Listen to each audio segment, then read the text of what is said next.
கேடிப்பய நாடகம் போட்டான் சோடி கேடி சம்மதம் கேட்டான் கேடிப்பய நாடகம் போட்டான் சோடி கேடி சம்மதம் கேட்டான் அம்மாடு வந்தாளே நம்பி அந்த ஆளு விட்டானே கம்பி ஆம்பிளக்கு காது குத்த பார்த்தா ஆம்பிளக்கு காது குத்த பார்த்தா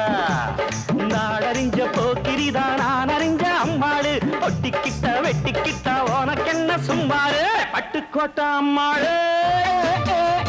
பார்த்து விட்டான் அம்மாளு கண்ணால சிரிச்சா கண்ணால அணைச்சா பின்னால காலம் வாரிட்டான் பட்டுக்கோட்ட அம்மாளு உள்ளுக்குள்ள என்னாளு பொல்லாத சிறுக்கி பொன்னாட்டம் நிறுக்கி பின்னாடி பழம் பறிப்ப